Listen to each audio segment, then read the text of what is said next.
Welcome to our channel.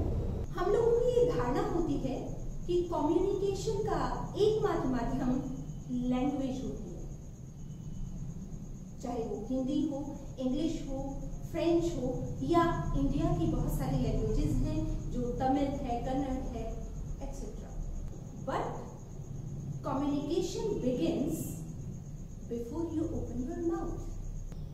जैसा कि आपको पहली वीडियो में भी बताया था कि आप जब किसी से बात भी नहीं स्टार्ट करते हैं, विद इन 2-3 सेकेंड्स ही आपकी पर्सनैलिटी के बारे में आपका पता चल जाता है। और इसी चीज को बोला जाता है नॉन वर्बल कम्युनिकेशन।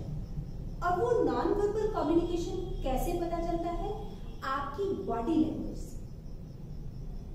आप जब कोई भी चीज बोलते हैं तो आप सोच सकते हैं कि मैंने क्या बोलना है, कहाँ बोलना है, कैसे बोलना है और किस तरह के वर्ड्स यूज करने हैं। बट नॉन वर्बल कम्युनिकेशन में हमारा माइंड हमें गाइड करता है कि हमने कैसी बॉडी मूवमेंट्स देनी है। जैसे कि आप खुश हैं तो आपका माइंड आपको ये बताएगा कि आपकी बॉडी मूवमेंट्स कैसी हो। आपको पता भी नहीं चलता है और आप अपनी बॉडी मूवमेंट्स वैसी दे देते हैं। जैसा कि आपने देखा होगा, कई बार बच्चे जो हैं आपको कॉपी करते हैं और आपकी कॉपी करके आपको दिखाते हैं, नकल उतारते हैं। जैसा कि टीचर्स का भी कई बार होता है या पेरेंट्स का, रिलेटिव्स का कॉपी करते हैं। वो जब कॉपी करके आपको दिखाते हैं कि आप ऐसा चलते हैं, ऐसा बोलते हैं या ऐसे हैंड मूवमेंट्स होते हैं, तो आप भी कई बार हैरान रह जाते हैं कि क्या मैं ऐसा करता हूं या मैं ऐसा करती हूं। तो इससे साबित होता है कि हमारा सबकॉन्शियस ब्रेन जो है हमें गाइड करता है कि नॉन वर्बल कम्युनिकेट हम कैसे करें। तभी ऐसा होता है कि बोलने से पहले भी पर्सन को ये पता चल जाता है आप खुश हैं, आप नाराज हैं या आप झूठ बोल रहे हैं या आप सच बोल रहे हैं, आप टेंशन में हैं या आप फ्रस्ट्रेटेड हैं। हर चीज का अंदाजा लग जाता है हमारी बॉडी मूवमेंट से। हमारी पोस्चर कैसा है, हमारा जेस्चर कैसा है, उस चीज से हमारा पता चलता है। लेकिन ऐसा नहीं है कि आप अपने बोलने चालने को ठीक कर सकते हैं बट बॉडी मूवमेंट्स को ठीक नहीं कर सकते, बॉडी लैंग्वेज को ठीक नहीं कर सकते।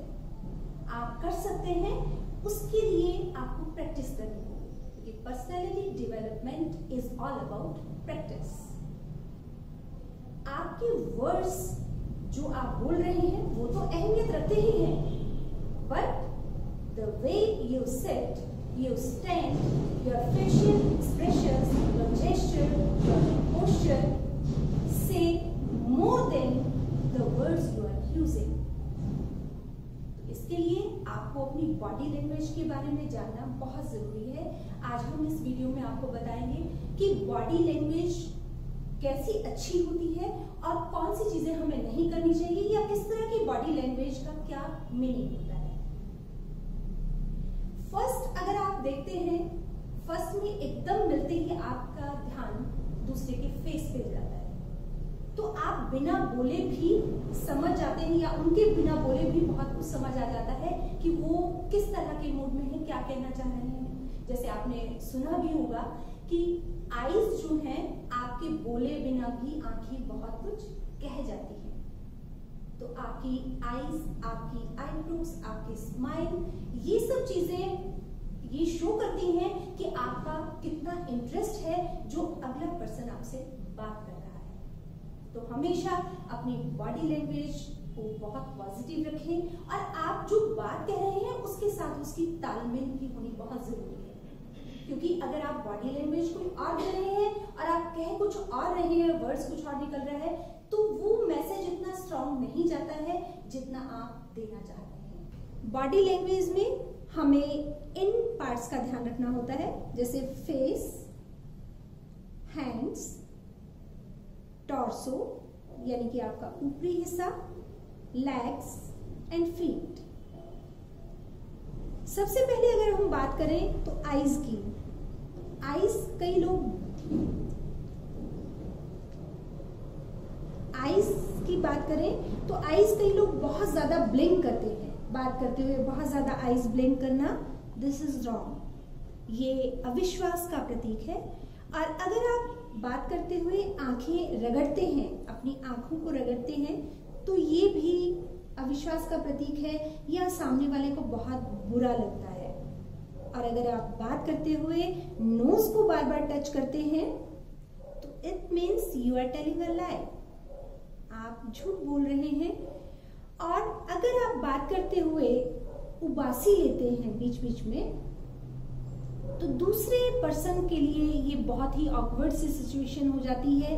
ऐसा लगता है कि जैसे आपको उनकी बातों में कोई इंटरेस्ट नहीं है। तो हमेशा आप पॉजिटिव एटीट्यूड रखिए, आपका आईज, नोज, आईब्रोज सब इंटरेस्ट शो करे, इस तरह से आप बात कीजिए। फिर आता है हैंड्स का। आपके हैंड मूवमेंट्स कैसे होने चाहिए जब आप किसी से बात करते हैं? उनको आप बार बार फेस पे टच ना करें। फेस पे अगर आप टच करते हैं बार बार, it shows that you are nervous. अब अगर आप हेयर से बार बार हाथों को, हेयर को टच कर रहे हैं या ज्वेलरी को टच कर रहे हैं, या आपका हाथ गर्दन पे घूमता है, तो आप झूठ बोल रहे हैं, ऐसा प्रतीत होता है। कई बार आप देखते हैं कि बच्चे कई बार बात करते करते आंसर देते हैं कि पापा ने बोला कि आप वहां गए थे, तो आप गर्दन पे हाथ लगाते हुए कहते हैं नो। तो उससे पता चल जाता है कि आप झूठ बोल रहे हैं। और बात करते हुए किसी से आप ईचिंग मत कीजिए। कहीं भी आप खुजलाते हैं तो वो बहुत बुरा लगता है। और कई गर्ल्स की आदत होती है कि बात करते हुए अपनी ड्रेस को सेट करते रहना कि किधर से सेट है, किधर से कैसा लग रहा है, मैं अच्छी लग रही हूँ कि नहीं। बट वही लुक आपको बुरा लगने लगा देता है। और जेंट्स में भी कई बार ये चीज देखी गई है, बॉयज अपने कॉलर को टच करते रहते हैं, तो ये भी बहुत बुरा लगता है। अगर आप किसी से बात करते हुए अपने पेन के साथ खेलते रहते हैं, उसे हिला रहे हैं या उसकी कभी कैप को निकाल लिया और बंद करते हैं, तो दिस इज रॉन्ग, ये बहुत बुरा लगता है। और अगर आप अपनी कॉपी के साथ या रजिस्टर जो भी आपके हाथ में है, बुक है, उससे आप छेड़खानी कर रहे हैं, तो ये भी अच्छा संकेत नहीं देता है। और कई लोग अपनी चीजों पर ड्रमलिंग करते हुए नजर आते हैं फिंगर से, जैसे कि आपने कई बार किसी प्रोफेशनल लोगों को भी देखा होगा कि वो अपनी टेबल पर कम्युनिकेशन के साथ साथ ड्रमलिंग भी करते रहते हैं। तो इसका मतलब है कि वो बहुत ही इम्पेशेंट हैं, अधीर हैं, तो ऐसा नहीं करना चाहिए। और कई लोग बात करते हुए अगर आप नेल बाइटिंग करते हैं, ये भी अच्छा संकेत नहीं है।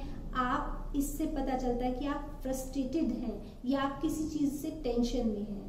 तो इन चीजों को अवॉइड कीजिए और एक अच्छी सी पर्सनालिटी के स्वामी बनिए।